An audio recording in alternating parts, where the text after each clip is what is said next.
आपके स्वास्थ्य की हर जानकारी, सुझाव एवं इलाज जानिए अपने डॉक्टर से। सिटी चैनल पेश कर रहा है मेरा डॉक्टर। दिनांक 1 जनवरी 2011 से मंगलवार एवं शुक्रवार सुबह 9 बजे, दोपहर 1 बजे, रात 10 बजे देखना मत भूलिए मेरा डॉक्टर।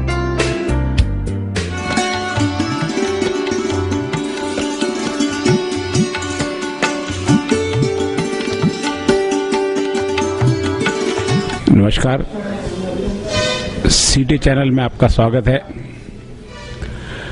आज हम आपको ऐसे शख्सियत से मिलाने जा रहे हैं। चूंकि देश भौतिक साधनों में बहुत प्रगति कर गया, हमने सारी भौतिक सुविधाएं हासिल कर दी, लेकिन भावनात्मक रिश्तों में हम लोग बहुत पिछड़ते जा रहे हैं। आज यदि हमें आवश्यकता है तो हमारे भावनात्मक रिश्तों को जिंदा रखने की।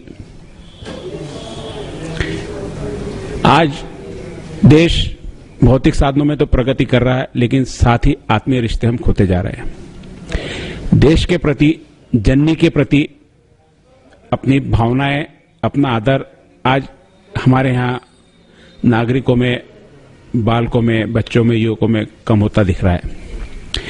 ऐसी भावनाओं को जागृत करने का बीड़ा उठाया है बाबा सत्यनारायण जी मौर्य ने।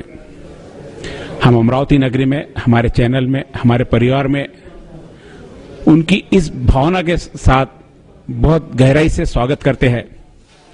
और यह भावनाएं उनके मन में कब जन्म ली, कब इसका रूप विस्तृत हुआ और कैसे इनकी आगे की योजना है, इस बारे में हम आज मिलने जा रहे हैं बाबा सत्यनारायण जी मौर्य से। बाबा जी नमस्ते। और जी, आपने जो यह मिशन चला रखा है, जहां आज पूरे देश में वृद्धाश्रम की संख्या बढ़ रही है, लोग अपने माँ बाप को वृद्धाश्रम में डाल रहे हैं भावनात्मक रिश्तों की कमी के कारण। कल कहीं ऐसा नहीं हो जाए कि हमारी भारत माता को किसी वृद्धाश्रम का सहारा लेना पड़े। ऐसा ना हो, इसके लिए आपने प्रयास शुरू किए। ये आपके मन में ऐसी भावना कहां से जागृत हुई? सबसे पहले तो मैं आपका थोड़ा सा अल्प परिचय अमरावती वालों के लिए चाहूंगा, चूंकि आप बहुत पॉपुलर हो, फिर भी मैं आपसे खुद से परिचय चाहूंगा आपका। मैं मूलतः मध्य भारत में राजगढ़ जिला है, वहां करने वाला हूँ। एमकॉम का स्टूडेंट था, कॉमर्स का स्टूडेंट था, बाद में चित्रकला में एमए किया। लेकिन जब मैं चित्रकला में एमए कर रहा था, बचपन से जो पढ़ रहा था, तो मुझे कुछ अन्य पुस्तकें पढ़ने को मिली, और जिसका आप मूलतः बोल रहे हो लोगों को देश के प्रति रुचि नहीं रही। तो उसका दूसरा कारण है कि हमको देश के बारे में भावना जागृत की नहीं गई, और जिन लोगों को देख के हम प्रेरणा लेते थे, उन्होंने देश नाम को भुनाया, बाकी देश के लिए कुछ किया नहीं। देश के नाम पे उन्होंने पैसा खाया, देश के नाम पे अपनी बिल्डिंग बनाई, और जिनने देश के नाम के लिए काम किया था उनको हम कभी सामने लाए नहीं। तो इसलिए लोगों को जब भी देश की बात की जाती है, उनको लगता है राजनीति है। ये एक स्वाभाविक बात हो गई है। अगर कोई व्यक्ति बोलता भारत माता की जय, तो लोगों को लगता है राजनीति कर रहा है। और करते करते आम जनता राजनीति से इतनी दूर चली गई, देश से इतनी दूर चली गई, तो उसका कारण ये भी रहा कि हमने स्वाभिमान जागृत नहीं किया। आज जब कोई व्यक्ति बोलता है, भारत की बात करता, देश की बात करता, बोले ये भी खाता होगा। और उसका मूल कारण रहा कि हमको अंदर से जो स्वाभिमान जागृत होना चाहिए, उसके लिए बचपन से स्वाभिमान जागृत होना चाहिए, तो वो नहीं हुआ। जैसे उदाहरण बता रहा हूं, जब मैंने एमए किया, गोल्ड मेडलिस्ट हुआ, तो मुझे कहना पड़ता है कि सरकार ने जो सिखाया वो मैंने लिखा तो गोल्ड मेडल मिला। अगर मैं सच लिखता तो गोल्ड मेडल नहीं मिलता। जैसे उदाहरण के लिए अगर मुझसे कहा जाए वायरलेस का आविष्कार किसने किया, तो यदि कहा जाए मैं लिखूंगा कि इटली के गुलिलिमो मार्कोनी ने किया, तो सरकार कहेगी ठीक है। लेकिन अगर मैं सच लिख के कहूंगा कि जगदीश चंद्र बोस ने किया, तो सरकार 0 नंबर देगी इस भारत में। पाइथागोरस थ्योरम अगर पाइथागोरस ने इजाद किया तो ठीक है, लेकिन अगर मैं लिख दूंगा कि बोधायन सूत्र में लिखा हुआ, तो मुझको माना नहीं जाएगा। जिसको हम कहते हैं गुरुत्वाकर्षण का सिद्धांत, कोई वस्तु ऊपर से नीचे गिरती है, धरती हर वस्तु को अपनी तरफ खींचती है, ये हमको पढ़ा जाता है। न्यूटन ने सिद्धांत दिया, लेकिन न्यूटन से 700 साल पहले अपने ऋषि थे भास्कराचार्य, उन्होंने गति सिद्धांत ऐसा लिख दिया था। इसके रिकॉर्ड मौजूद हैं। हवाई जहाज भारत में सबसे पहले बना, इसके रिकॉर्ड मौजूद हैं। सबने सबसे पहले रॉकेट बनाया, वो सबसे पुराना रॉकेट हमारे लंदन में रखे हुए हैं। इससे ज्यादा बड़ा के रिकॉर्ड क्या चाहिए? लेकिन ये जो गौरव की बातें थी, हमें लाई नहीं गई। तो जैसे आप समझते हैं, कई बार व्यक्तियों को गौरव होता ना, अमेरिका का आदमी शान से बोलता मैं अमेरिकन हूं, जापान का आदमी बोलता मैं जापानी हूं। ऐसे हिंदुस्तान का आदमी थोड़ा बोलने में शर्म करता है। क्यों? क्योंकि हिंदुस्तान का जब आदमी अपने आप को बोलता है मैं हिंदुस्तानी, तो उसको लगता नहीं इसमें गर्व करने की कोई बात है। तो जब मैं वहां से निकला एमए करने के बाद में, तो मुझे लगा भारतीय कला की कोई विशेषता थी, भारतीय संगीत की कोई विशेषता थी। जैसे रात को आपने प्रोग्राम में देखा होगा कि भारतीय संगीत का चमत्कार क्या है, लेकिन हम भारतीय संगीत से दूर चले गए, हम भारतीय कला से दूर चले गए। तो मन में मुझको ऐसा लगा, एक कलाकार बनने के बाद में हो सकता था आगे बढ़ता। अभी मैं सुधीर जी की पेंटिंग है देख रहा था, तब आप जब आए थे, हम चर्चा कर रहे थे, तो मेरे मन में इच्छा थी मैं भी देश का महान कलाकार बनूं। लेकिन मन में फिर एक इच्छा पैदा हुई, जब मैंने अजंता देखी, जब मैंने एलोरा देखी, जब मैंने एलिफेंटा देखी, तो एलिफेंटा की इतनी बड़ी शिव मूर्ति जिसको देख के दुनिया सिर झुकाती है, लेकिन मजे की बात है किस कलाकार बने उस कलाकार का नाम नहीं था। अजंता एलोरा जिन कलाकारों ने बने उन कलाकारों का कोई नाम नहीं है। तो मुझे लगा अगर हमको काल जयी चीज बनानी है, सदियों के पार जाने वाली चीज बनानी, तो हमको नाम से मुक्ति पानी पड़ेगी और देश में ऐसे व्यक्ति पैदा करने पड़ेंगे जिनका कोई नाम नहीं है। जैसे जिन ऋषियों ने वेद लिखे हमारे यहाँ पर, किसी भी मंत्र कर्ता ऋषि का नाम नहीं, मंत्र दृष्टा ऋषि। तो वो भावना मुझे एक मन में आई कि या तो मतलब हम खुद कलाकार बन जाएं या फिर देश के लिए कलाकार तैयार करें। तो मैं देश में और कुछ नहीं कर रहा हूँ। जो आपने रात का कार्यक्रम देखा, मैं कोई बहुत बड़ा कलाकार नहीं, जनता से मैंने खुद ने कहा कि मैं तो कॉमर्स का स्टूडेंट था। धीरे धीरे जैसा आप बता रहे कि भाई नाम की नहीं अभी काम की जरूरत है, लेकिन आज जहां मीडिया का कार्य एक चौथा स्तंभ इस प्रगति मीडिया का है, बिना प्रचार के जब तक आपका प्रचार नहीं हो, जब तक आपके विचार भी लोग नहीं सुनते, तो प्रचार तो इसमें बहुत आवश्यक। आप ये कि बिना प्रचार के कुछ कर पाओगे तो आप कितने लोगों को संदेशा दे पाओगे, प्रचार के द्वारा कितने लोगों को संदेशा दे पाओगे?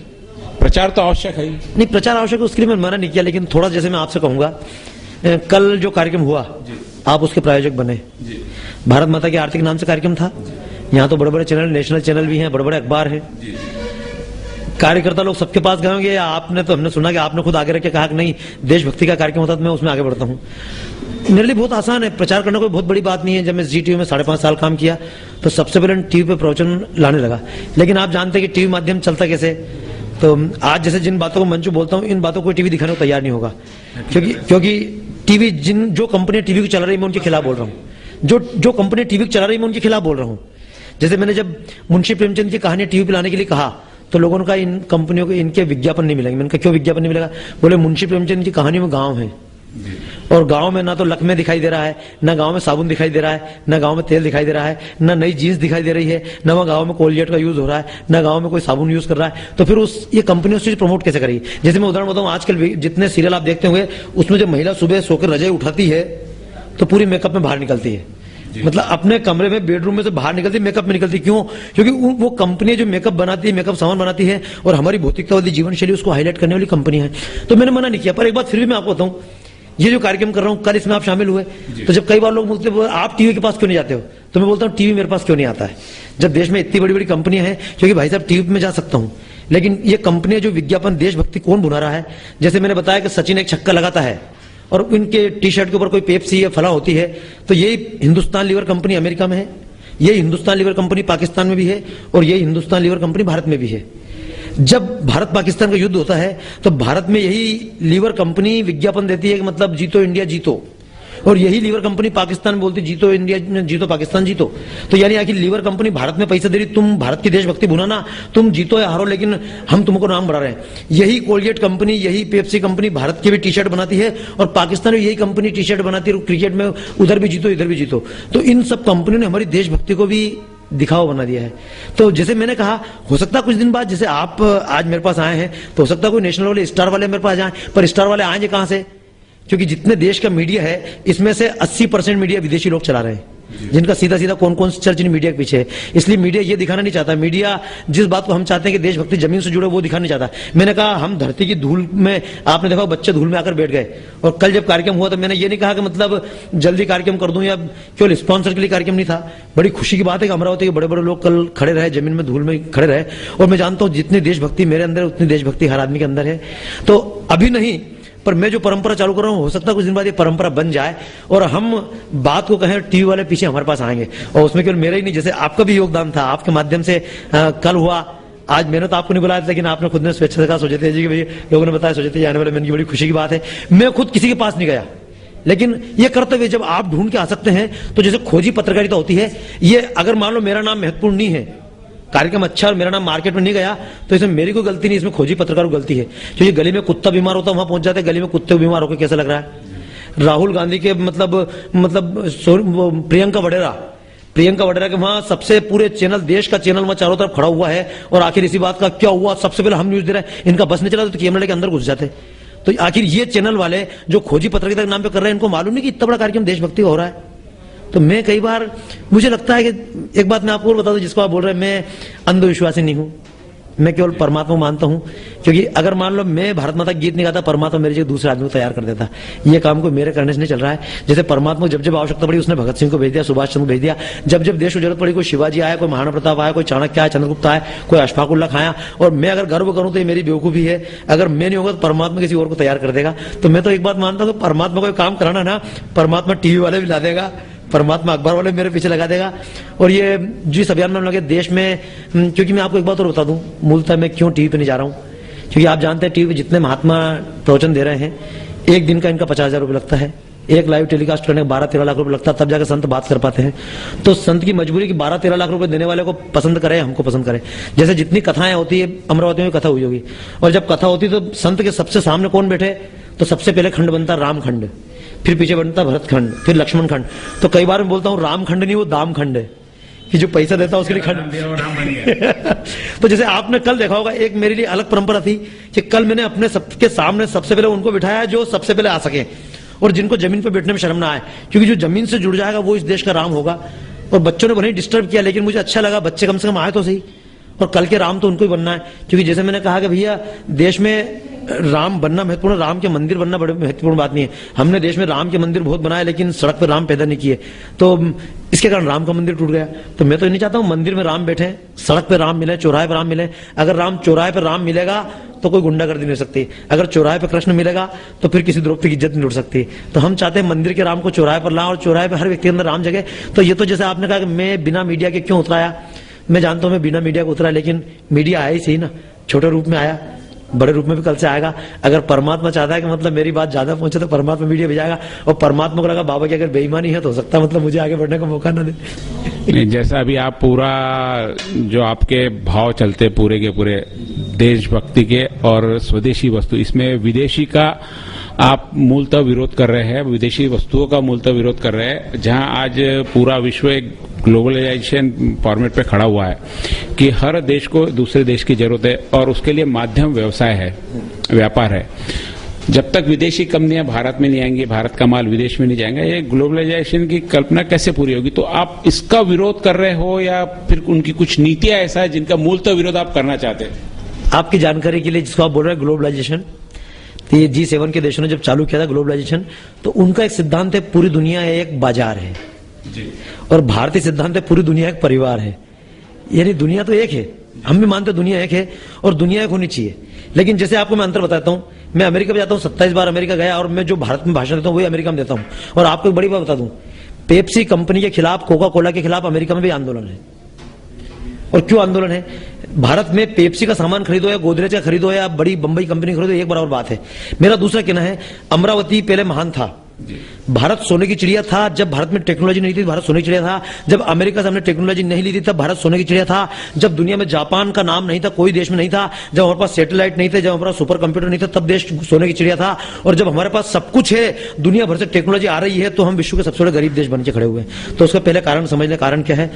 उसका एक मूलतः कारण है, जैसे अमेरिका है, हम भाषण देते हैं ओम देव शांति अंतरिक्ष शांति आपा शांति ओजदय शांति, तो हम बोलते हैं आपा शांति ओजदय शांति। इसको अगर अंग्रेजी में बोलेंगे तो इसका अर्थ है save environment, save water, save, जो हमने रात को हिंदी में बोला। अमेरिका भी बोलता सेव एनवायरमेंट, लेकिन अमेरिका कहता है कि अमेरिका की वनस्पति शांत होनी चाहिए, अमेरिका की हवा शांत होनी चाहिए, लेकिन अमेरिका की यूनियन कार्बाइड कहां लगे तो उन्हें भारत में लगाओ। तो मेरा कहना है यूनियन कार्बाइड अगर अमेरिका में प्रतिबंधित तो भारत में क्यों लगना चाहिए? ग्लोबलाइजेशन बुराई नहीं है, लेकिन केवल विश्व में जो दवाइयां प्रतिबंधित है वो भारत में चल रही है, ये कौन सी समझदारी की बात है? विश्व में कई सारी ऐसी दवाइयां हैं जिनकी अगर आपको लिस्ट दी जाए, पूरी दुनिया में प्रतिबंधित तो वो दवाइयां भारत चल रही है। ये यूनियन कार्बाइड कंपनी अमेरिका में नहीं लग सकती है। उस अमेरिकन कंपनी को हम बड़ी कंपनी लेके आए क्या? विश्व का कोई देश बेवकूफ नहीं जो नवीनतम टेक्नोलॉजी देगा। ये अगर नेता बोल रहे हैं तो प्रधानमंत्री सबसे ज्यादा झूठ बोलता है, मुख्यमंत्री झूठ बोलता है कि हम नवीनतम टेक्नोलॉजी, कोई देश अपनी नवीनतम टेक्नोलॉजी नहीं देता है, हमारी पुरानी टेक्नोलॉजी हमको देता है। और पुरानी टेक्नोलॉजी लेके हम बड़ी शान से बोलते हैं कि हमारे पास बड़ी टेक्नोलॉजी है। तो मैं तो एक बात कहता हूं, भारत के आदमी ने सुपर कंप्यूटर बनाया कि नहीं बनाया? और जैसे मैंने बताया आपको कि पेप्सी कंपनी, जो अमेरिका में पेप्सी मिलती है उसमें क्वालिटी कंट्रोल होता है, भारत की कंपनी में क्वालिटी कंट्रोल क्यों नहीं होता? जिस ये कंपनी जो अमेरिका में चीज बनाती है वो भारत में वैसी नहीं बेचती है, जो जापान में चीज बनाई वो सेम क्वालिटी की चीज भारत में नहीं मिलती है। हमारा कहना है कि अगर कंपनियां देना चाहती है तो उसी क्वालिटी की, और हम बेवकूफ है, हमारा सबसे अच्छा बादाम हम विदेश को देते हैं, सबसे अच्छी चाय की पत्ती विदेश देते हैं, सबसे अच्छी चावल को विदेश देते हैं, शक्कर विदेश को देते हैं, और बदले में हम क्या लेके आते हैं? बदले में हम पेप्सी लेके आते हैं, बदले में ये चीज लेके आते हैं। आज कोलगेट के बिना हमारा काम नहीं चलता है क्या? और आज सब जानते हैं जो कोलगेट, मैं सीधा बताऊं आपको कि मीठी चीज बच्चे कोलगेट कई बार खा जाते हैं। क्यों खा जाते हैं? मीठा है।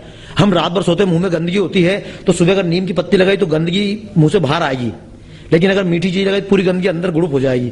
तो ये कंपनी जो हमको सिखा रही है, हम समझ नहीं पा रहे कंपनी हमको कहां बेवकूफ बना रही है, एक के पीछे दूसरी पीछे। क्योंकि आज आप ये खरीदेंगे, कल से दांत की दवाई खरीदेंगे, परसों ये खरीदेंगे, आज आप कोलगेट खाएंगे, ज्यादा चॉकलेट खाएंगे, परसों ये खरीदेंगे। मैं एक छोटा सा आपको उदाहरण दे रहा हूं कि जब भारत में ये तमाम दवाइयां नहीं थी तो भारत में डिप्रेशन नहीं था, और कंपनियां इतनी बेवकूफ बनाती है। इतनी बड़ी हिंदुस्तान लीवर कंपनी, इसकी पूंजी 3 लाख डालडा के डब्बे थी, लेकिन आज वो कंपनी, पहले डालडा खाना महान घटिया, आज भी मैं डालडा नहीं खाता हूं क्योंकि डालडा खाने से गला बैठ जाता है, लेकिन यही कंपनी पहले डालडा नहीं खाते थे, लेकिन आजकल कंपनी ने प्रचार चालू किया, मां का प्यार डालडा। तो हर मां को लगा असली घी मत खिलाओ, असली घी से कोलेस्ट्रॉल बढ़ेगा और डालडा से मतलब ठीक होगा। ये धीरे धीरे हमको सिखाया जा रहा है कि ये सबसे खराब चीज है। पहले मां का दूध बच्चे को मत पिलाओ, ये बढ़ेगा, अब सारी कंपनी बोल रही मां का दूध बच्चे को पिलाओ। पहले जितनी कंपनियां थी अब सिखाती नहीं डब्बे का दूध पिलाओ, क्योंकि डब्बे का दूध, मां का दूध हेवी होता है। अब से तो दिन पे दिन कंपनियां बेवकूफ, हमारी सरकार सबसे बड़ी बेवकूफ नहीं है, नेता बहुत समझदार है। पहले असली नमक मैंने खाया, लेकिन मेरे को कभी थायराइड की प्रॉब्लम नहीं, मेरे को कभी घेरंड की प्रॉब्लम नहीं हुई, लेकिन कंपनियां 20 पैसे किलो का नमक मैंने खुद ने बेचा है मार्केट में बैठकर। जो 20 पैसे किलो का नमक मिलता था वो आज 10 रुपए किलो का नमक क्यों मिला? क्योंकि इन कंपनियों ने सरकार को पैसा खिलाया और उन्होंने बोला कि आयोडीन के बिना नमक नहीं खाना चाहिए। आयोडीन केवल वहीं जरूरी जिस पानी में आयोडीन कम है। पूरे देश में आयोडीन की कमी अगर हो गई, जहां आयोडीन है आपने और ज्यादा आयोडीन खिला दिया तो तबीयत खराब हो जाएगी, आप भी समझेंगे वैज्ञानिक। तो पहले बोलते थे आयोडीन के बिना बेकार है, वैज्ञानिकों की मान्यता है, अब वही वैज्ञानिक बोल रहे हैं नहीं आयोडीन ज्यादा मत खाओ। तो कई बार होता है, हमको कंपनियां बेवकूफ कैसे बनाती हैं। विषय तो अनंत है, लेकिन छोटा सा उदाहरण देके मैं आपको कहूंगा। पिछले दिनों, आज से 10 साल पहले सरसों का तेल जहरीला हुआ था, ये आपको जानकारी होगी। रात को मैं कविता पढ़ना चाह रहा था, लेकिन ऐसा माहौल भी नहीं बन पाया। अगली बार फिर कभी अमरावती के दर्शन होंगे बात करूंगा, लेकिन बता रहा हूं कि हम जिनको समझदार समझ के दिल्ली में बिठाए हुए हैं वो कहां हैं, हमारे वैज्ञानिक कहां हैं, हमारे पत्रकार मीडिया कहां है। शायद इस बात पर देश भर के मीडिया का ख्याल भी नहीं गया। पूरे देश का तेल जहरीला हुआ, सरसों का तेल, और सरसों का तेल ऐसा जहरीला हुआ कि एक डब्बे के अंदर भी तेल जहरीला, और घानी में से निकला भी जहरीला, लोकल लेवल पे तेल बना वो भी जहरीला। इतना बड़ा तेल जहरीला हुआ, और फिर बाद में पूरे वैज्ञानिकों ने एक निष्कर्ष दिया कि सरसों के पेड़ के बगल में एक पेड़ उगता है ड्राप्सी, उसके बीज उसमें मिल गए थे, तो पूरा देश का तेल जहरीला हुआ। तो मेरा केवल एक ही बात पूछना है, हजारों सालों से हम तेल खाते हैं, अभी तक जहरीला नहीं हुआ, और वो 1 साल जहरीला हुआ, उसके बाद फिर वापस जहरीला नहीं हुआ। हजारों सालों में कभी सरसों का तेल, अगर बगल में पेड़ थे कभी तो मिलावट होनी चाहिए थी। इसके पहले 2 रिकॉर्ड मिलने चाहिए थे, लेकिन नहीं। इसका कारण था अमेरिका को अपना सोयाबीन का तेल बेचना था, चाइना का ऑर्डर था, बड़ा भारी ऑर्डर था, चाइना से ऑर्डर हो गया कैंसिल। तो इतना बड़ा सोयाबीन का तेल कहां बेचे? ये सोयाबीन पहले भारत में चलती ही नहीं थी, इतना बड़ा सोयाबीन तेल का बेचे। सोयाबीन का तेल बेचा भारत में, लेकिन भारत के लोग सोयाबीन का खरीदने को तैयार नहीं थे, क्योंकि भारत में सरसों चलती थी। षड्यंत्र पूर्वक बिजनेस की 2 स्ट्रेटजी होती है, एक तो आप अपना माल अच्छा बनाओ, और दूसरी स्ट्रेटजी होती है कि दूसरे के माल को डाउन करो, जो बड़ी कंपनियां करती हैं। जलन और प्रतिस्पर्धा जिसको बोल सकते हैं। हाँ, जिसको हम बोलते हैं बाजार। जैसे मैंने कहा ना, दुनिया परिवार और बाजार, उसका अंतर आप समझेंगे तो बाजार के लिए तो दुनिया में कुछ भी, everything is fair in love and war and बाजार, बाजार में सब चीजें मतलब सेम चीज है। तो जिसको मैं कह रहा हूं आपसे, मैंने कविता लिखी थी, उस पर मैं कुछ पंक्तियां दे रहा हूं आपको कि नहीं आज से खाते आए हैं हम जिसको बरसों से, नहीं आज से खाते आए हैं हम जिसको बरसों से, अभी तलक तो जान किसी की नहीं गई थी सरसों से। तेल हुआ क्यों घातक लाठी से बल्लम और फरसों से, तेल खेलने लगा मौत का बोलो क्यों कल परसों से, अन्नपूर्णा के बेटे ने क्यों ठानी नादानी है, समझ सको तो समझो इसके पीछे क्या शैतानी है, समझ सको तो समझो इसके पीछे क्या शैतानी है, धू धू करके बोल रहे ये मरघट के अंगारे हैं। 600 लोग उसमें, आज तक मेरे दिल में उनकी चिताएं जल रही हैं कि धू धू करके बोल रहे ये मरघट के अंगारे हैं, षड्यंत्रों के सूत्रधार अमेरिका के हत्यारे हैं। क्यों?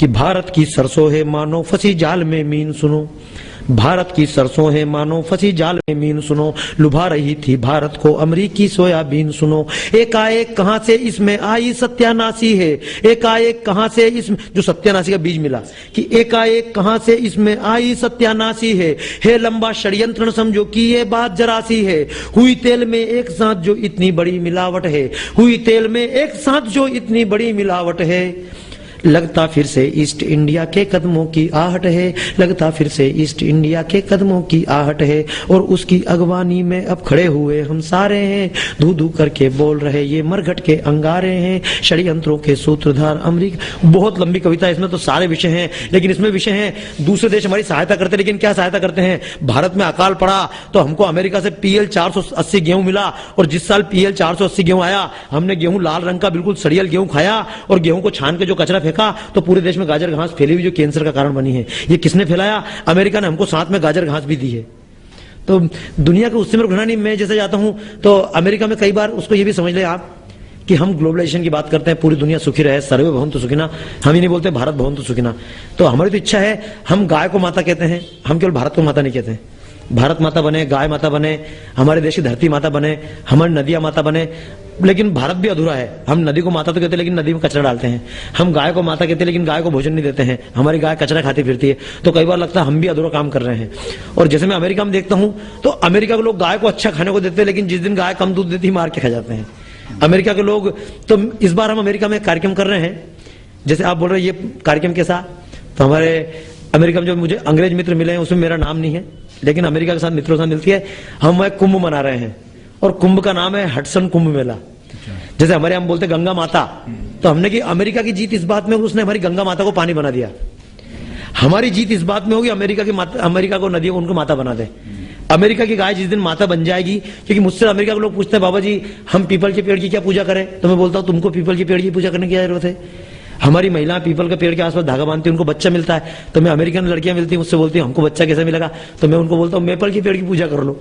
तो मजे की बात है वो अपने मेपल के पेड़ की पूजा करती है, बोलते हमको बच्चा हुआ मिलती।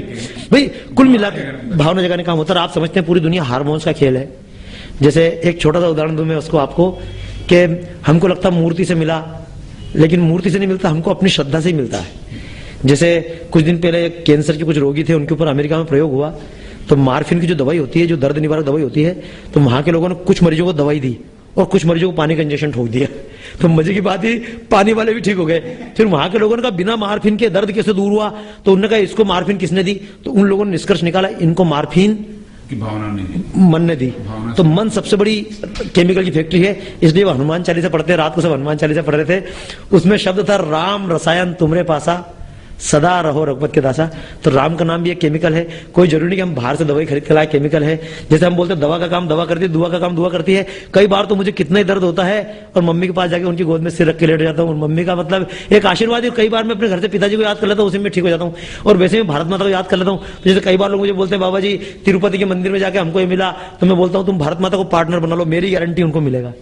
क्योंकि मैं तो कई बार एक बहुत बोलता हूँ कि तिरुपति के मंदिर में डाल के पैसा आने की भी कोई जरूरत नहीं है। साईं बाबा के मंदिर में पैसा आने की कोई जरूरत नहीं है।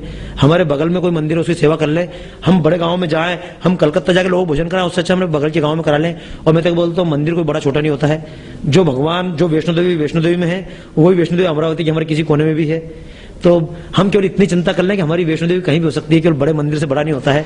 और जैसे मैं घूमता हूँ लोग बोलते हैं बाबा जी आप बड़े, बाबा जी तो मैं बोलता हूँ बड़े बनने से कुछ नहीं होता है।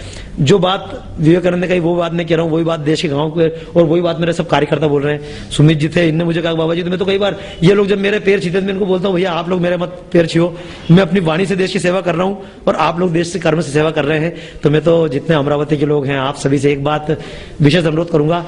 फिर चर्चा तो अगर मान लो मैं रात को 3 घंटे के बाद भी लोगों की इच्छा थी कार्यक्रम और करें, फिर कभी आपके बीच में आऊंगा चर्चा करूंगा। लेकिन एक बात मानकर कि हमारी जीत इस बात में होगी और अब हमारी जीत आ रही है। जैसे दुनिया भर में योग फैल रहा है, दुनिया भर में ऑर्गेनिक फूड की मांग बढ़ रही है, आप जानते हैं, और ये भारतीयता की जीत है।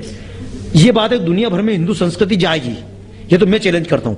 ये बात अलग है उसका नाम हिंदुइज्म नहीं रहे और हमको कोई चिंता भी नहीं। दुनिया में लोग हिंदू के नाम से याद करें, कोई जरूरत नहीं। अपनी जीवन शैली उनकी बन जाए, वो पेड़ का आदर करने लगे, वो पत्ते का आदर करने लगे, वो पानी को बिल्कुल सम्मान से देखने लगे, वो नदियों का आदर करने लगे। नहीं तो जिसको हम कहते हैं विदेशी से मुझे कोई चिड़ नहीं। आप जो मुझसे पूछ रहे थे ग्लोबलाइजेशन, मुझे कोई चिड़ नहीं है। लेकिन जैसे मैं केवल इतना कहना चाहता हूं कि जब भारत में बड़ी बड़ी टेक्नोलॉजी नहीं थी, अमरावती महान था। क्यों? उसका कारण था अमरावती के आदमी को चप्पल पहनना होती थी तो अमरावती के जाके किसी चमार भाई को बोलता था चप्पल दे, अमरावती के भाई से चप्पल पहनता था, 5 रुपए अमरावती के चमार भाई को मिलता था। वो 5 रुपए का कुमार के पास जाता था, भैया मेरे को 2 मटके दे दे। 5 रुपए कुमार लेकर लुहार के पास जाता था, मेरे को भैया एक कुल्हाड़ी बना दे। कुमार 10 रुपए लेकर मतलब किसी शिक्षक के पास जाता था, मेरे बच्चों को पढ़ा दे। मौलवी साहब या शिक्षक 5 रुपए लेकर किसी नाई के पास जाते थे, मेरे बाल काट दे। यानी घूम फिर के अपना पैसा कहीं ना कहीं अमरावती में था, गाँव का पैसा गाँव में था। इसलिए देश पूरा हर तरफ से महान था। अब हमको अगर जूते पहनना तो जूते पहनने के लिए बंबई की कंपनी या अमेरिका कंपनी बाटा, तो मैं कई बार बोलता हूं बंबई को फायदा अमरावती को घाटा। तो हम जो गांव में भावना पैदा कर रहे हैं, हम गांव में ये नहीं बोलना चाह रहे हैं कि बंबई का माल खरीदो। मैं ये भी नहीं कहता हूं डाबर कंपनी का माल खरीदो। अगर गांव की दवाई से ठीक हो जाओ तो डाबर की भी दवाइयां खरीदना कोई फायदा नहीं है। हम उपभोक्तावाद नहीं चाहते हैं, जिसको बोलते हैं उपभोक्ता, बहुत सरल शब्दों में बताता हूं क्योंकि नहीं तो बात अधूरी रह जाएगी। हमारे यहाँ भारत का एक सिद्धांत है, आवश्यकता आविष्कार की जननी है। हमको ठंड लगी, हमने कोट पहन लिया। हमको लगा, हमने पेंट पहन ली। लेकिन अब आजकल सिद्धांत है, जो अमेरिकन सिद्धांत है, वैश्वीकरण का सिद्धांत है, उनका सिद्धांत है कंज्यूमरिज्म। और कंज्यूमरिज्म का तरीका है कि आवश्यकता के हिसाब से सामान मत बनाओ, पहले सामान बनाओ और बाद में उसकी आवश्यकता पैदा करो।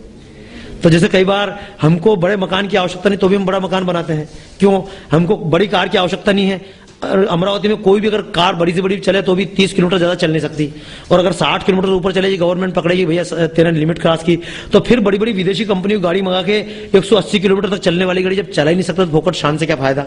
तो मैं केवल एक बात चाहूंगा, हम अपने जीवन को बहुत सरलता से जीना सीख जाएं और केवल परमात्मा को मंदिर में ना देखें। जैसा संत तुकडोजी महाराज और गाड के महाराज की भूमि है, गाड के महाराज ने भी किया क्या, शहर साफ रहे, हम गंदगी में पड़े रहे। तो जैसा हम अपने घर को साफ रखते हैं वैसा हम केवल कंपटीशन कर लें, उसकी साड़ी मुझसे ज्यादा सफेद नहीं रहे, ये कंपटीशन ना हो। हमारी कंपटीशन चले, उसका मोहल्ला मेरे ज्यादा साफ कैसे, उसके मोहल्ले में वो आदमी मुझसे ज्यादा ईमानदार कैसे। तो अगर आप कर सके तो मैं तो एक भावना छोड़ के जा रहा हूं, अगर आप मुझे दे सकें, और चूंकि सोचे थे आपसे विशेष कहूंगा सिटी चैनल के माध्यम से, अगर एक काम कर सके, हम बेईमानों को गाली ना दें। कम से कम अगली 26 जनवरी आप कार्यक्रम करें, एक कार्यक्रम कर लीजिएगा कि हम अमरावती के 10 ईमानदार लोगों को पुरस्कृत करेंगे। तो यदि 10 ईमानदार लोगों को हमने पुरस्कृत किया तो बहुत बड़ी बात हो जाएगी। और एक संकल्प आप सब लोगों, क्योंकि मैं तो जहां जाता हूं कुछ ना कुछ मांगता हूं, यहाँ आ रहा हूं तो मैं तो यहाँ पे मांगा कि अमरावती का कोई भी गांव बिना शिक्षा के ना रह जाए, और हमारे अपने गांव की शिक्षा अपन दे दे। और जितने लोग मुझे सुन रहे हैं, अगर ज्यादा सहयोग ना कर पाते, एक सहयोग कर दें कि हम अपने घर से अपने एक बच्चे को पढ़ाई के लिए जितना खर्चा कर रहे हैं, उससे आधा खर्चा भी हम किसी गांव के वनवासी के लिए पढ़ाई के लिए खर्चा कर देंगे। तो मैं जानता हूं उन गांव में कभी वनवासी के हाथ में हथियार नहीं आएंगे, उन वनवासी के हाथ में भी हमारे लिए प्यार रहेगा। तो ये भावना बनाए। और जहां तक देश के लिए अपन करने की बात है तो केवल एक काम कर लें, जब सर्वपितृ अमावस्या आती है तो हम अपने बाप बूढ़ों को श्राद्ध करते हैं, हम उनके लिए कौवे बुलाते हैं, हम उनको मतलब पूड़ी और खीर बना के जिमाते हैं, अपने हाथ से एक अंजुली भर के पानी उनके तर्पण के लिए करते हैं। तो मैं कई बार पूरे देश से अनुरोध कर रहा हूं और आपसे भी करूंगा, जब इस बार सर्वपितृ अमावस्या आए तो आप भी प्रचार कीजिएगा, हमसे प्रचार करें। हमारे पिता को, हम हमारी माता को, पिता को इसलिए हम जल देते हैं क्योंकि उन्होंने हमको पैदा किया, इस लायक किया। तो मैं चाहूंगा, हमको इस देश में बोलने का अधिकार कुछ शहीदों ने दिया है। जिन शहीदों की ना माँ थी ना बाप थे, वो अपने बाप को बलिदान कर दिया, बेटे बलिदान चढ़ गए। गुरु गोविंद सिंह नांदेड़ वाले ने तो खुद भी मर गए, अपने बेटों को भी बलिदान पे लगा दिया। भगत सिंह थे बिना शादी करे मर गए। सुभाष चंद्र बोस के कोई बच्चा था नहीं, जगदीश चंद्र बोस उनके कोई बच्चा नहीं था, पूरे समाज से हम काम करते रहे। चंद्रशेखर आजाद बिना शादी किए मर गए, खुदीराम बोस बिना शादी किए मर गए, अशफाक उल्ला खां, जिनके परिवार में कई बार मुझे चिंता होती है कि इन लोगों के लिए आज तक किसी ने शांति की प्रार्थना नहीं की। जब तक इन शहीदों की आत्मा को शांति नहीं मिलेगी, ये देश शांत नहीं रह सकता है। और जब तक हम शहीदों को सम्मान नहीं देंगे, नया व्यक्ति देश के लिए काम करने तैयार नहीं होगा। तो पूरे अमरावती वाले भाइयों से एक बात अवश्य कहूंगा, अपने उन तमाम संतों को, अपने उन तमाम शहीदों को, जब अपने पिता के लिए हम 2 पूड़ी और 1 कटोरी खीर रखें तो कम से कम 1 कटोरी खीर और 2 पूड़ियां बनाकर कौवों को उनके लिए भी निमित्त हम रखें कि हाँ, ये तमाम शहीदों के लिए। और इसका अगर हम सार्वजनिक उपयोग कर पाएं और पूरे अमरावती वाले अगर 1-1 अंजुली जल अपने शहीदों को देने लग जाएंगे तो मैं जानता हूं फिर इस देश में इतने शहीद पैदा होंगे, इतने देश के लिए मरने वाले पैदा होंगे कि फिर देश की तरफ किसी की अंगली उठाने की जरूरत नहीं पड़ेगी। और एक ही मेरा अंत में कहना है, मेरी इच्छा है देश के लिए किसी को मरना ना पड़े। हम ना आतंकवादी की गोली से मरे, ना हम नक्सलवादी गोली से मरे, ना हमारे वनवासी भाई पुलिस की गोली से मरे, और ना हम डॉक्टर की गोली से मरे। ना कोई भाला हमको छेदे, ना डॉक्टर की सुइयां छेदे। हम बहुत अपने आप को प्रेम से जिए, अपने जीवन को हम बिल्कुल संयमित बनाएं। और एकमात्र कहूंगा, हम सब थोड़ा थोड़ा देश के लिए जीना सीख जाएं। अगर हम सब देश के लिए जीना सीख गए तो फिर देश के लिए किसी को मरने की जरूरत नहीं पड़ेगी। क्योंकि आतंक के लिए भी मैं किसी को गाली देता हूं, मैं बम्बई में खड़े होकर बोलता हूं, कोई सोनमणे इसलिए मरा कि सोनमणे के बगल में जब वो फिल्म बना रहा था कई लोगों ने उसे फिल्म बनाते देखा होगा। और जिन लोगों ने उस पर घासले डालते देखा वो लोग भी तो होंगे। तो मैं तो कई बार बोलता हूं कि आतंकवादी ज्यादा वो आदमी खतरनाक थे जिनने उसको मरते हुए देखा, बेईमान आदमी ज्यादा वो बेईमान है जो खड़े हुए देख रहा है। क्योंकि रामधारी सिंह दिनकर ने लिखा था, समर शेष है नहीं पाप का भागी केवल व्याध, और जो तटस्थ है समय लिखेगा उनका भी अपराध। भ्रष्टाचार करने वाले से ज्यादा वो बेईमान है जो भ्रष्टाचार करवा रहा है, और वो आदमी बेईमान है जो भ्रष्टाचार को देख रहा है। एक व्यक्ति मरता है तो वो ज्यादा खतरनाक है जो दूसरों को करते हुए देख रहा है। तो कई बार मैं इस बात बोलता हूं, जनता की फूट आतंकों की जन्मदाता है, और एक आदमी लाखों करोड़ों को डराता है, और एक एक करके मारे जाते हैं लोग, क्योंकि एक को बचाने ना कोई दूजे आगे आता है। और अपनी जो जिंदगी बचाना चाहे तू तो थोड़ा थोड़ा औरों के लिए भी जीना सीख, जीना है तो पापियों का खून पीना सीख। मुझे बहुत अच्छा लगा, अमरावती में रात को मैं आया, और अभी जब दिन में भी गया तो हमारे जाजू देवी जी से लप्पी भाई जो रात को भी थे, उनने भी जब मुझसे कहा कि बाबा जी हमारी पेंटिंग ली, वो पेंटिंग सारी पेंटिंग मैं लूंगा। और जब उनने भी भाई साहब से कहा, सुमित जी से, कलंत्री जी से, बोलो हम पेंटिंग के लिए क्या दें, तो हमने उनसे एक ही बात मांगी है, आप तो मुझे इतना दीजिएगा, आप हम पूरे देश में गर्व से कह सके कि अमरावती को शिक्षित करने के लिए बंबई की आवश्यकता नहीं है, अमरावती खुद के पैर पर खड़ा होगा। हम सब एक एक गांव अपनी अपनी ताकत पर खड़ा हो जाए, उनको सहयोग करें। तो सभी दानदाताओं का, सभी लोगों का, जो लोग कल आए उनका, तमाम बच्चों का, सबका मैं हार्दिक अभिवादन करता हूं। और फिर मेरी इच्छा रहेगी आपके बीच में आऊं, अगली बार आऊंगा तो हो सकता है फिर मैं बच्चों के लिए अलग से कार्यक्रम करूंगा, कभी कलाकारों के लिए अलग से मैं कार्यक्रम करूंगा, और फिर आपके बीच में आने का अवसर मिलेगा। तब तक के लिए प्रणाम, वंदे मातरम। बहुत देश भक्ति के प्रति मन में जज्बा लिए और देशवासियों की भावना को जागृत करने के विचार आज हमने बाबा जी सुने। हम बाबा जी का थोड़ा सा 2-3 मिनट और लेंगे, जब तक के छोटा सा ब्रेक लेते हैं, और पुनः आते हुए कुछ बहुत सारी चीजें ऐसी, मुख्य उद्देश्य प्रचार का और बाबा जी का क्या है, ये हमने जानना रह गया कि आखिर वह देशवासी से चाहते क्या है, किस टाइप से चाहते हैं कि हम लोग उनसे क्या करें ताकि उनसे जुड़ सके। वो कुछ विचार उनके थोड़ी देर बाद हम जानेंगे। पुनः आते हैं, जब तक के लिए आप रुके रहिए।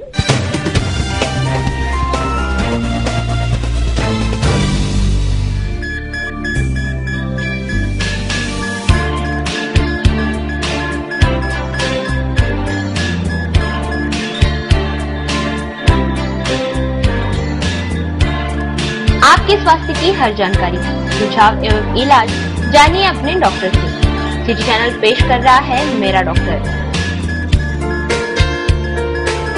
दिनांक 1 जनवरी 2011 से मंगलवार एवं शुक्रवार सुबह 9 बजे, दोपहर 1 बजे, रात 10 बजे देखना मत भूलिए मेरा डॉक्टर।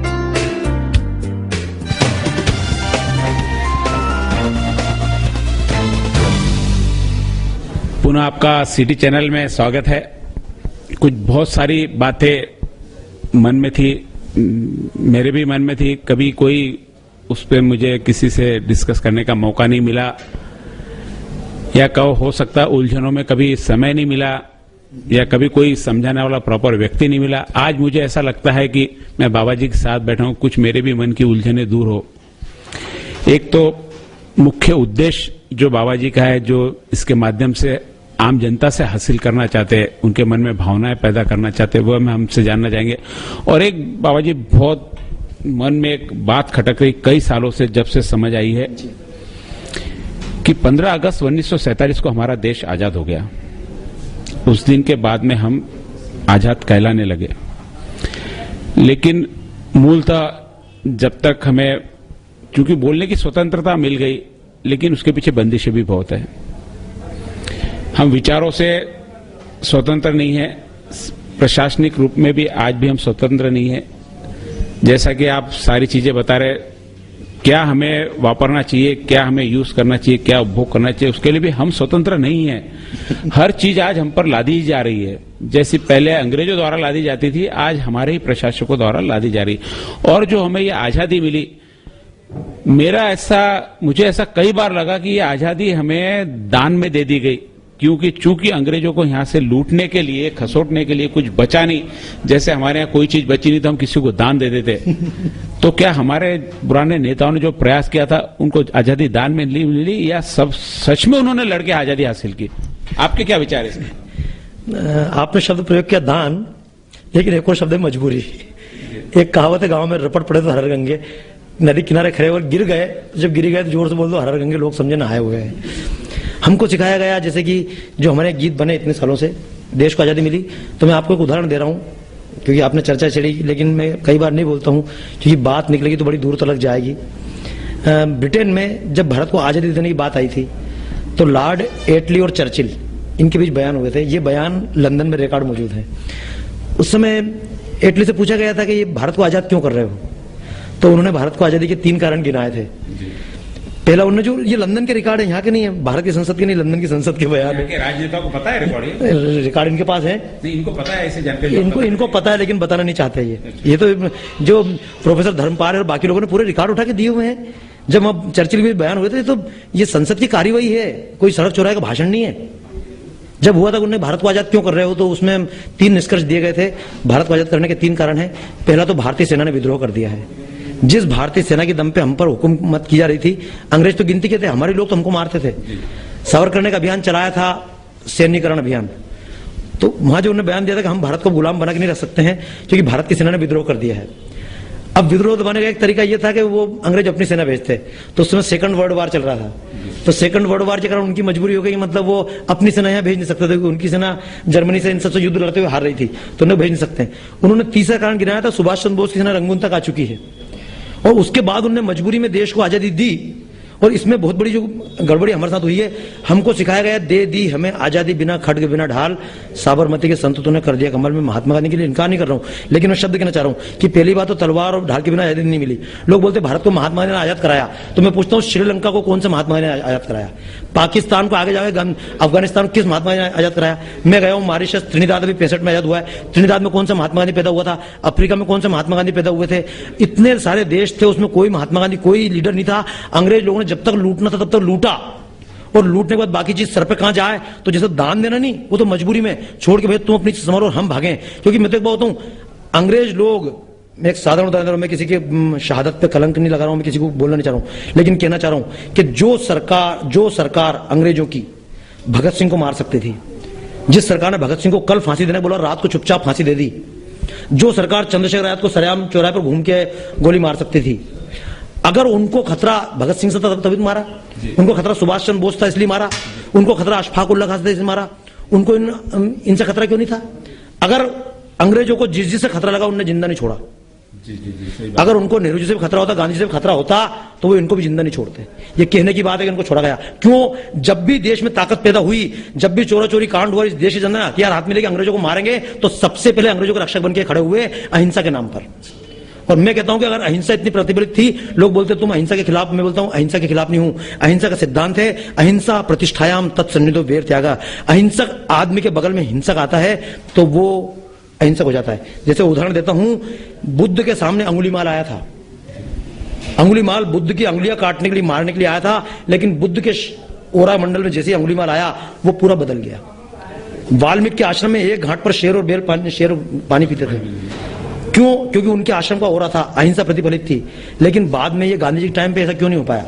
और मैं इसके लिए किसी को व्यक्तिगत रूप से दोष नहीं देना चाहता हूं, लेकिन मैं एक बात कहना चाहता हूं, मेरा कहना नहीं है, सरोजनी नायडू ने इस चीज को लिखा है कि महात्मा गांधी को गरीब दिखाने के लिए हमको जितना खर्च करना पड़ता है, बिरला जी को इतने पैसे में कई अमीरों को परिवार चल जाते हैं। महात्मा गांधी 3rd क्लास में यात्रा करते थे, लेकिन पूरे डिब्बे में अकेले आदमी चलते थे। ये मैं थोड़ी बोल रहा हूं, आप रिकॉर्ड देखो, तो पूरे 3rd क्लास। अब ये मैंने आपसे कहा था बात निकलेगी तो दूर तक जाएगी, तो खैर निकलते तो खत्म करने भी। अच्छा, इसलिए मैं आपको एक बात बता रहा हूं, इस देश की जनता, जैसे मैं कल निकल के आया था और मैंने कहा, जब मैं निकला तो पुलिस ने मेरे को रास्ते में रोका और फिर उन्होंने कहा कि पुलिस की वेलफेयर के लिए पैसा दो। तो मैंने कहा भैया हम खुद भारत माता के लिए जा रहे हैं, हम तो खुद पुलिस वालों को भला चाहते हैं। तो हमारे जो पीछे वाली गाड़ी थे, जब हमारे लोगों ने मना किया तो उन्होंने कहा तुम गाड़ी का लाइसेंस दिखाओ, तुम्हारे गाड़ी के कागजात दिखाओ। तो मैंने कहा यार तुम अगर पहले कागजात देखते तो हमको बड़ी खुशी होती। देश में कोई आदमी गलत कागजात से नहीं चलना चाहिए, लेकिन चूंकि 100 रुपया नहीं मिला तो इसलिए तुम गाड़ी के कागजात देखोगे। तो ये जो भावना होती है, आज अमेरिका का आदमी पुलिस को मैं देखता हूं तो मुझे लगता बड़ा अच्छा है। भारत की पुलिस को देखता हूं तो भारत की पुलिस महान क्यों नहीं बनती? छोटा सा आपको उदाहरण दे रहा हूं मैं, आप समझिए। अमेरिका का एक पुलिस वाला, जिसका उदाहरण देता हूं, राष्ट्रपति बुश जो रहे अमेरिका के, उनके छोटे भाई फ्लोरिडा के राज्यपाल थे। तो राज्यपाल जब वो थे तो उनको पुलिस वाले ने हाथ देकर रोका, क्योंकि उनकी गाड़ी की स्पीड ज्यादा थी। तो उस पुलिस वाले ने हाथ देकर रोका, तो उन्होंने कहा मैं राज्यपाल, उन्होंने शान से कहा क्यों रोका, और जैसे बोला तो पुलिस वाले को दारू की बदबू, शराब की बदबू आई। तो पुलिस वाले ने 2 चालान काटे, एक तो चालान उसने काटा स्पीडिंग का, दूसरा चालान काटा शराब पी के गाड़ी चलाने का, ज्यादा लिमिट से ज्यादा पीने का। तो राज्यपाल जोर से चिल्लाया, बुश का भाई फ्लोरिडा का राज्यपाल था, बोले तेरे कपड़े उतार लूंगा, you don't know who am आई।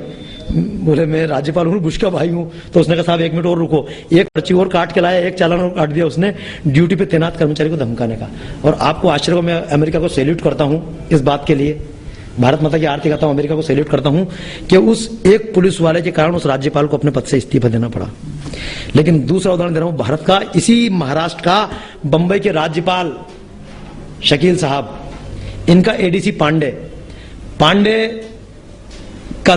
साहब एडीसी पुलिस के वरिष्ठ अधिकारी हैं, अपनी गाड़ी चलाकर ले जा रहे थे, मोबाइल पे बात कर रहे थे, बंबई के एक पाटिल पुलिस वाले ने हाथ दे दिया और उसने कहा साहब मोबाइल पे बात करते समय गाड़ी चलाना ठीक नहीं है।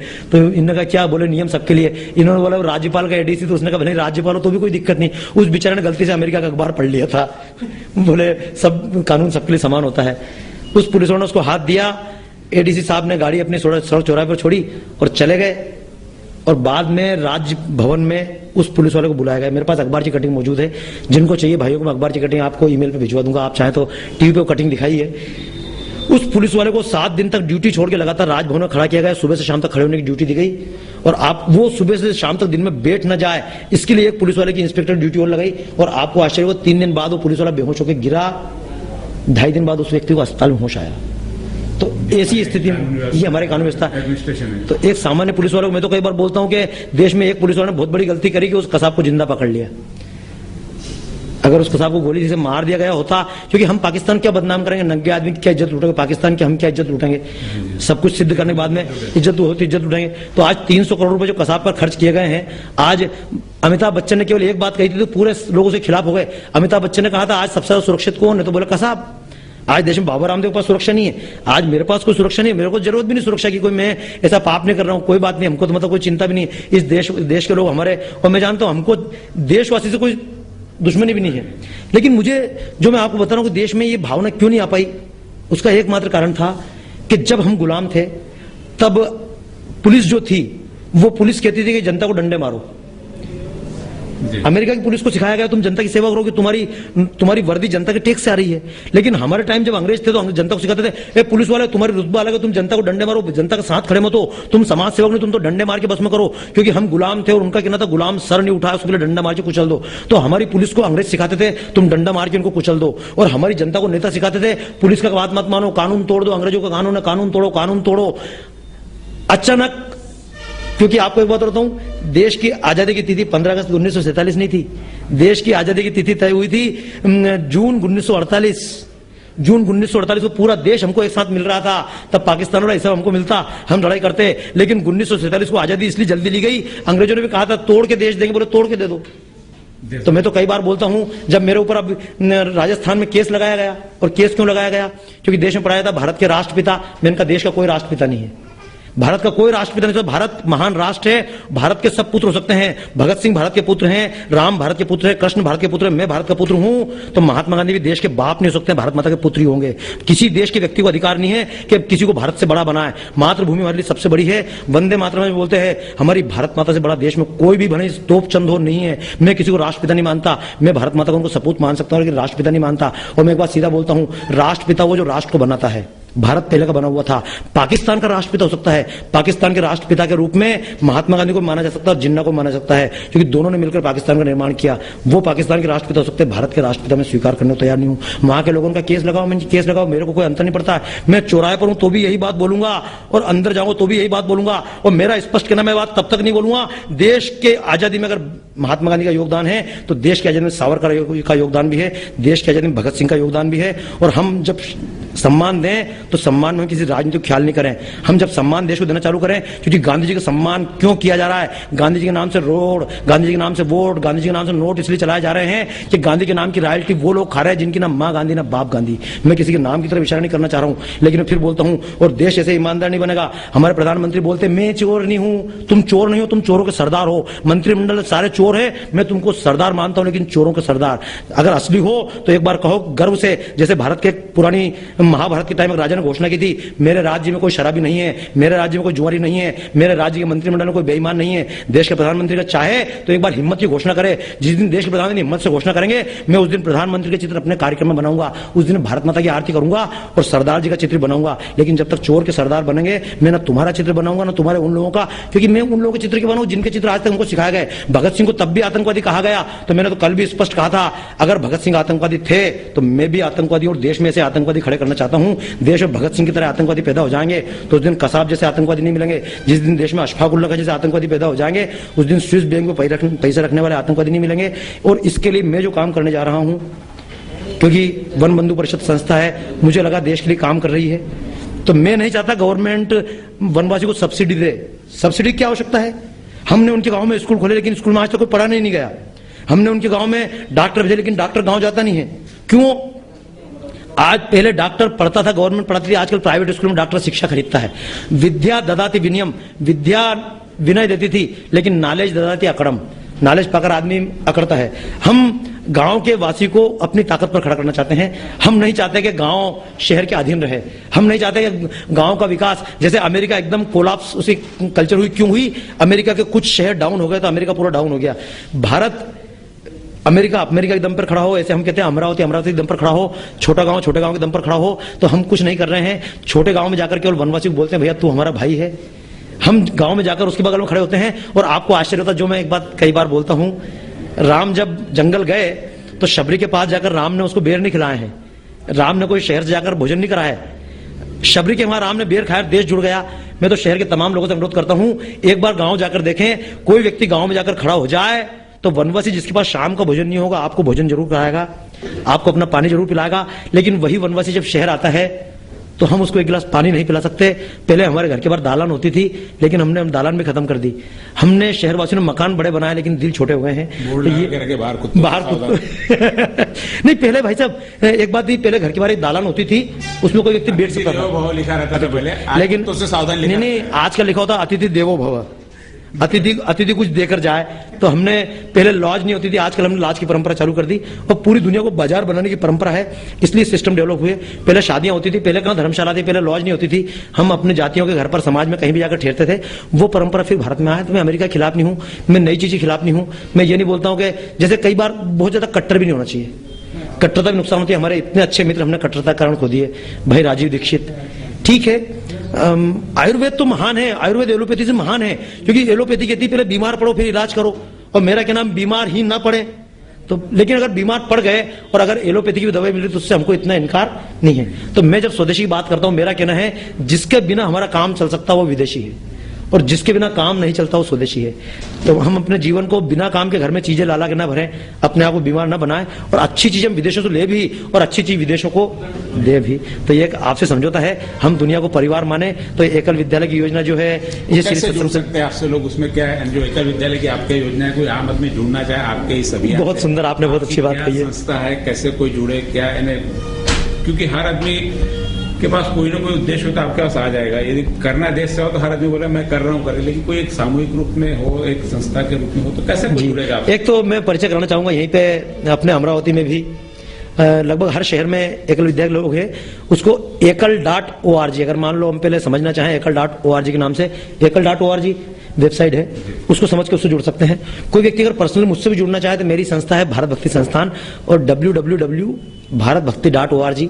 अगर सीधा भी संपर्क करना चाहे तो ईमेल मुझे कर सकते हैं baba@bharatbhakti.com। फेसबुक में मुझे ढूंढ सकते हैं बाबा सत्यनारायण मौर्य। तो वो तो हम चाहे जब मिल जाएंगे। लेकिन हमारा जैसे कहना है, कोई विद्यार्थी अगर चाहे कि मैं देश के लिए काम करना चाहूंगा, तो अगर वो चाहे कि भाई मैं 1 साल देश के लिए दे सकता हूं, भगत सिंह ने पूरी जिंदगी दी, हम 1 साल दें, जब तक हमारी नौकरी नहीं लगती तो चौराहे पर खड़े होकर पान खाकर और ये गुटके खाकर अपनी जिंदगी बर्बाद करने से अच्छा है कि मतलब 1 साल जंगल में जाकर बच्चों को पढ़ाने के लिए दान कर दे। यहाँ की महिला सोचती मैं देश के लिए कुछ नहीं कर सकती हूँ, तो वो एक काम तो कर सकती, अपने 3 बच्चों को पाल रही, एक मुट्ठी बच्चे के लिए आटा अलग निकाल कर रख दे, तो उस एक मुट्ठी आटे से भी देश का गाँव चल सकता है। और जैसे मैंने कहा, हम एक काम कर सकते हैं, एकल विद्यालय केवल एकल विद्यालय नहीं है, हम एकल विद्यालय के मार्फत गाँव में प्रवेश करते हैं, फिर उस गाँव में कोई भी व्यक्ति बीमार न पड़े, एक गोली के लिए किसी को धर्म बदलना पड़े तो इसके लिए बढ़ के हमारे लिए कलंक नहीं है। तो हमारे गांव में हम 10-15 गोलियों का एक सेट होता है, वो गांव में पहुंचाते हैं, तो वो व्यक्ति गांव में छोटी बीमारी गांव में ठीक हो जाती है, क्योंकि गांव में डिप्रेशन नहीं, गांव में कोई बड़ी बीमारी की जरूरत नहीं, कोई बड़ी दवाई की जरूरत ही नहीं है। उनका जीवन इतना सरल है कि उनको कोई बीमारी होती नहीं है। जीवन तो हमारा कठिन हुआ है, इसलिए हमारा जीवन कठिन हुआ है। तो उन लोगों को अगर दान देना चाहे तो दान के मार्फत जुड़ सकते हैं, क्योंकि इतना बड़ा अभियान है। पर सबसे पहले तो मैं दान चाहूंगा आपके मन का दान, कि दान के साथ अहंकार ना आए। परमात्मा ने हमारी सेवा स्वीकार की, तो एक बात, हम कई बार जब दान करते हैं हमको लगता है कि हमारा दान हमने दान किया है, तो एक बात मानना चाहिए, हमको एहसान मानना चाहिए कि परमात्मा ने हमारा दान स्वीकार किया। जब हम भगवान के सामने दान करते हैं तो हम यूं दान करते हैं, लेकिन जब किसी को दान करते हैं हम यूं दान करते हैं। क्यों दान करते हैं? क्योंकि हमको लगता है वो कोई व्यक्ति है, लेकिन हम व्यक्ति समझा नहीं। हमारी भावना सिया राम में सब जग जानी, हरि व्यापक सर्वत्र समाना। हम केवल मंदिर में राम को ना देखें, कोई सड़क किनारे भूखा बैठा उसके अंदर भी राम को देख लें, कोई अशिक्षित बच्चा बैठा उसको भी उसके अंदर भी राम को देख लें। हमको जिस दिन राम सर्वत्र दिखने लग जाएंगे उस दिन सिखाने की जरूरत नहीं पड़ेगी। बाकी जब तक ना समझ में आए तो एकल विद्यालय बच्चे, कुछ लोग समय देना चाहें तो गांव में समय दे सकते हैं, कुछ नवयुवक अगर अपना जीवन देना चाहे तो मैं एक अभियान के लिए निकला हूं, युवा भारत अभियान। वो युवा भारत अभियान ये है कि देश में युवाओं को होते हुए इतनी बेईमानी क्यों? तो चलो शहरों की बेईमानी बाद में निपटेंगे, लेकिन हमारे पास बहुत बड़ा हथियार है सूचना का अधिकार। छोटे छोटे गांव में हम जाकर गांव वालों को जागृत कर सकते हैं, सड़क में कितना पैसा खाया गया है, नहीं खाया गया, ऐसा क्यों हुआ। और फिर हम गांव में केवल एक भावना और जागृत करना चाहते हैं, क्योंकि शहर का वोट बटा हुआ है। शहर में जब वोट दिया है तय होता है कि मेरे को ये इस आदमी ने फायदा पहुंचाया, मैं वोट दूंगा। ये आदमी बेईमान है, नेता बेईमान है, लेकिन मेरा इसने काम किया था, मैं इस नेता को वोट दूंगा। ये मेरी जाति का है, मैं उसको वोट दूंगा। और इसलिए कई बार मैंने कहा ना, हम शराब पीकर वोट बेचेंगे, जाति के नाम पर वोट बेचेंगे, हम धर्म के नाम पर वोट बेचेंगे, हम स्वार्थ के नाम पर वोट बेचेंगे। अगर हम अपना वोट बेचेंगे तो इस वोट को खरीदने वाला नेता देश बेच देगा, और नेता देश बेच रहा है। तो मुझे लगता है हम तो सब स्वार्थी हो गए, लेकिन देश में फिर भी बहुत बड़ा 20-30 करोड़ का वनवासी समाज ऐसा है कि जिसके पास अभी स्वार्थ नहीं पहुंचा। हम बेईमानी करके इसलिए नए कपड़े लाते हैं कि हमको नए कपड़े पहनना है। गांव में नए कपड़े की जरूरत ही नहीं है, पुराने कपड़े से काम चलता है। हम बड़ी बिल्डिंग बनाते हैं अभी भी छोटे गांव में, क्योंकि एक छोटी सी कविता मेरी थी, गया जमाना जब त्यागी को मान मिला करता था। गया जमाना जब त्यागी को मान मिला करता था, और इक्का दुक्का कोई बेईमान मिला करता था। सच चरित्र की सीख मिला करती थी सबको घर से, और भ्रष्टाचारी को देखा जाता था बुरी नजर से। पर क्या अब पैसा देख के हम करते नहीं प्रणाम रहे, हम पैसा देखकर सम्मान देते हैं। जिस दिन हम त्याग का सम्मान करने लग जाएंगे उस दिन देश में त्यागी व्यक्ति वैसे एक के बाद एक मौजूद हो जाएंगे। तो हमारा जो मूलतः कहना है कि देश के नवयुवक अपनी ताकत पर खड़े हो जाएं, और एक बार देश में कह दें कि हाँ हमारे होते बेईमानी नहीं हो सकती। इसके लिए वनवासी जोड़ लें, वनवासी अपनी ताकत पर खड़ा हो जाएं। तो ये वन बंधु परिषद से अगर समय देना चाहें तो जिस रूप में समय देना चाहें, माताएं बहनें अपना गाँव में जाएं। और अगर शहर के बड़े भाई और कुछ नहीं कर सकते हैं तो एक काम उनसे अनुरोध करूंगा, अपने जीवन में एक बार गाँव में जाएं जरूर, और गांव में जाकर गांव वालों का प्रेम देखकर आए। एक बार उनका प्रेम देख लिया तो ये आप भी इनकी तरह पागल हो जाएंगे। जैसे मैंने सुना कि शराबी के लिए किसी को बनाना नहीं पड़ता, केवल एक बार बुलाकर साथ में बताना पड़ता, बेटा शराब साथ पी ले। तो मेरा कहना, जब बुरे आदमी का संगठन हो सकता है तो अच्छे आदमी का संगठन क्यों नहीं हो। तो मोहल्ले मोहल्ले में अच्छे आदमी संगठन बने, और युवा अच्छे लोग एक साथ खड़े हो जाएं, और हम सब एक बार ताकत से खड़े हो गए तो देश में फिर बेईमानी नहीं हो सकती, देश में भ्रष्टाचार भी नहीं हो सकता। तो वो छोटे गांव के वासी हैं, उन तक जाकर हम केवल एक संकल्प ले लें कि जैसे हम दुर्गा माता का व्रत करते हैं उस दिन शराब हम अच्छे लोग देखें। महाराष्ट्र में तो परंपरा है कि जब सावन चालू होता है गटारे करते हैं। क्यों गटारे करते हैं? हम 1 मिनट तक शराब नहीं पिएंगे। हालांकि मैं महाराष्ट्र के अपने उन भाइयों से भी कहना चाहता हूं, भैया अगर सावन का महीना शंकर जी का है तो भादों का महीना भी किसी और का नहीं, शंकर का तो वो भी है। और देवी माँ अगर मान लो शनिवार को है तो शनिवार देवी माँ का है, तो पूरा जीवन देवी माँ का है। अगर हम ईमानदार बने तो पूरे जीवन में ईमानदार बने, शाकाहारी बने तो पूरे दिन शाकाहारी बने, प्राणायाम करते एक दिन प्राणायाम करने से काम नहीं चलेगा। परमात्मा सबके लिए है। तो मेरा एक और कहना है कि जैसे हम राम का व्रत करते हैं, आपको एक बार बता दूं, वनवासी के घर में जब जो व्यक्ति शराब पीता है उस वनवासी के घर पे हमारे एकल विद्यालय के लोग जब स्कूल खोलते हैं और उस वनवासी घर पे एक तुलसी का पौधा ले जाकर देते हैं, तो आपको आश्चर्य होगा, वो व्यक्ति उस दिन शराब छोड़ देता, बोले मेरे घर पे तुलसी माँ आ गई है। तो हम चाहते हैं उसके मन में भारत माता की प्रतिष्ठा हो जाए, और जिस दिन उसकी भारत माता की प्रतिष्ठा होगी तो हम एक बात कहना चाहेंगे कि ये जो चुनाव होते हैं, देश के चुनाव, ये चुनाव नहीं भारत माता का पर्व है।